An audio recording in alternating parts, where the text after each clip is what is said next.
Yeah. So tell me what's happening, what's present. Well, I wanted to check in with you because, recently we'd had a discussion about an experience I'd had. You gave me a bit of advice, and I've had the chance not only to reflect on it, but to put it into practice a couple times with some pretty great results. So, yeah, I wanted to come on and say thanks for that and just kind of give you a little bit of an update on, how your advice has been playing out for me. Mhm. Where should I start, I guess, in that case? Oh, well, we were talking last time, right, about that during intimacy you felt contracted and you felt like, oh, I'm full. That is Mhm. enough, right? And I offered you to reflect on what was the ruler of your desire. Was it Mhm. a mental desire? I want to connect with this man. What it was, it a desire for touch, right, or desire for intimacy, where we just want to feel literally the weight of another body on us? Mhm. Or was it actually something that your yoni, right, your sacral, that true life force was open to, right? Because state of receptivity, we don't really have control over it. Our yoni has their own voice. So Mhm. what came up for you? Good question. That's a big one. So I guess there'd been a bit of a paradigm shift that I had to go through when you'd introduced that philosophy or viewpoint, Mhm. because I'm still just over a year, almost a year and a half into this journey myself, and so everything's still quite new, and I learn a lot, and then find that there's other nuances to certain things. So for me, this was kind of feeling more into details and Mhm. refining what I know Mhm. about, theories as well as about myself. Yeah. So I had been at a point where I could tell the difference pretty well between, thinking mind and logic, versus something that my body's trying to tell me more generally as, a being. A lot of things that are felt in my heart or in my gut, and then of course just intuitive knowledge as well. And sometimes navigating between them can be tricky or confusing, especially when there's overlap or conflict between those. But Mhm. this idea that any other part of me has wisdom, Mhm. I, I'd only just come to realize that that there were different ways or different parts of my yoni that have different sensation, and so to think that it could also be a guide, a wise guide, Mhm. was I'm not sure how my reaction seemed at first when we talked about this, but I was more than a little skeptical. Really? um Okay. yeah, well, I mean, I don't have a good poker face, so you probably knew that, but it's a lot of times it's not even skepticism, it's just I have to experience something to Yeah. understand it fully a lot Yeah. of the time. And this work is very much experiential, right? This is Oh our yeah. embodiment. So, like, you're not going to trust any of this until you feel it. Yeah, no. So yeah, that was a couple weeks back that we had this discussion, and since then I've had a series of maybe three or four interactions where I've had chances to practice this, and the majority of them I did a good job. I kept your advice not in mind, but I noticed it and kind of just checked in with the various parts of me. What does my mind think? What does my heart feel? What does this? And then, oh, what does my yoni think, feel, sense, want, desire? What are the English words? It doesn't matter. Uh-huh. Um, and for the majority of the times, I found that very simply, consent-based things. If there's not a strong desire, and therefore for me a strong yes, then if there's ambivalence, it means no, especially right now. Mhm. And I'm kind of excited to be entering what I'm going to call my era of no, which is gracious receiving of other people's intentions, desires, etc., Uh-huh. and very selective, almost like connoisseur level of accepting. Yeah. Um, because it turns out that's a really great place to meet people also, for Mm. them to be received with a gracious Yeah. no, or like a wow, I'm so pleased that you would want that for with to me. Mm. um and it feels good to receive your words, but no thank you, or not today, or whatever it might be. And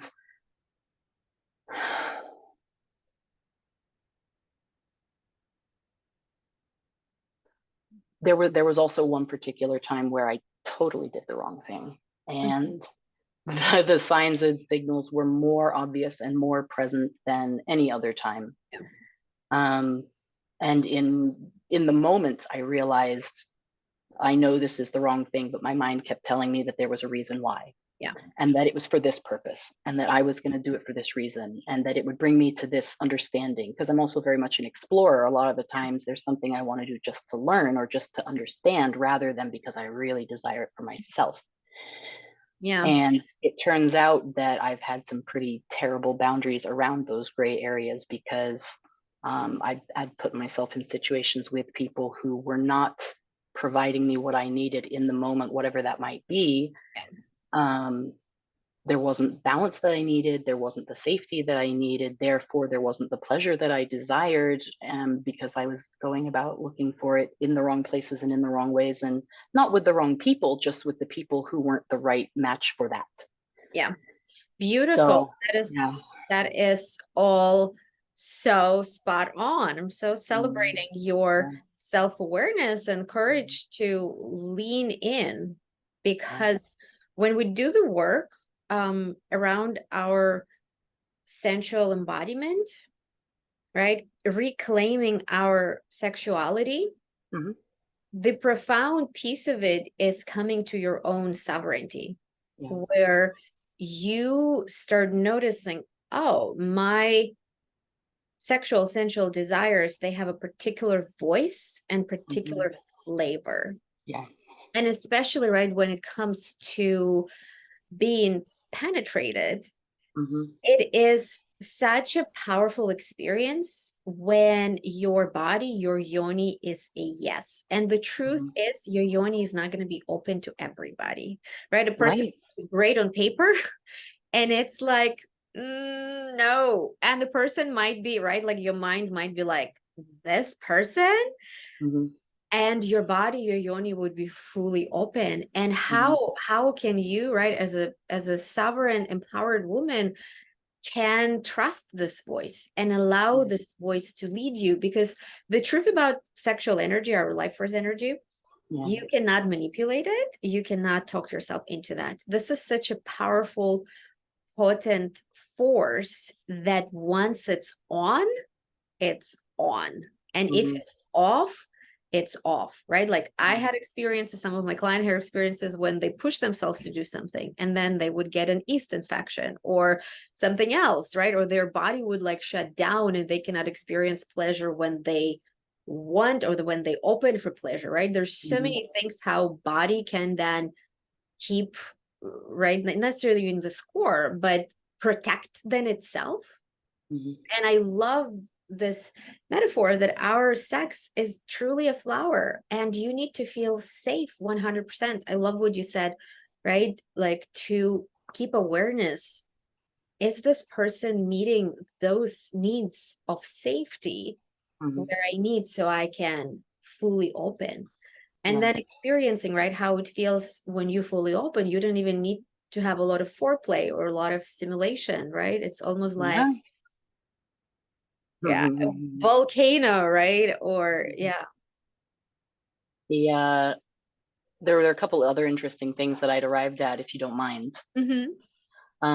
One was that I had realized from this one, very recent, unfortunate violation of my Yoni's lack of desire Yeah. interaction. Um, Afterwards, again, I was feeling flat, and I was like, "Oh, I'm so disappointed that he couldn't blah blah, or that he did." And I was like, "No, you're not. No, you're not. You're disappointed in yourself that you knew better and Hmm. that you didn't listen, Yeah. and you're disappointed that a person wasn't able to take you where you wanted to go, but that you tried to let them anyway." And I was like, "Yeah, that Oh my God. That's powerful. I desire for every woman to have that awareness for themselves, right? That it's not about technique. It's not about how you will be kissed or caressed or mhm, stimulated. It's really, right, that openness that's coming from within, that's coming mhm, from your yoni. Yeah. She has her own wisdom and her own language. You know, when Mama Gina was talking a lot about like, listen to your pussy. And I was like, I just don't get that. Till I experience, right, that has their wisdom. And once I surrendered and trusted, my relationship changed and my boundaries around my sexuality changed and my pleasure expanded. Yeah. I'm following what is true to me, right? I'm Yeah. not under an influence. Oh, if I am fully sexually expressed or awakened, it doesn't mean that I'm available to anything or anyone. It's actually quite the opposite. You becoming much more selective. Yeah. Discerning, selective. I mean, it almost sounds snobby, but what's wrong with being an elitist for the things that I want for myself? You know, why not? I want the best of the best people for the best parts of me. That doesn't make them the best people overall in life, just the Yeah. best people for me. Yeah. And yeah, why not want more? Yeah. My recommendation and philosophy, choose the man by the guidance of your yoni, right? Like choose your partner by the Yeah. guidance of your yoni, not by the guidance of your head or not even the guidance of your gut. Because that's such profound foundation for a lot of trust, a lot of safety, and a lot of profound transformation. Because, right, sexual energy, this is Yeah. the catalyst that creates life. Yeah. Yeah. Yeah. Pretty excited for my era of no, which of course also means my era of yes to myself. Yay. That is so great. Well, thank you so much for this update. I really, really appreciate it. Yeah. No, thank you though, really. Hmm. I mean, I am amazing and learn very quickly, but I didn't expect this to be such a key piece. So I really appreciate you offering it and, you know, being there. Thank you.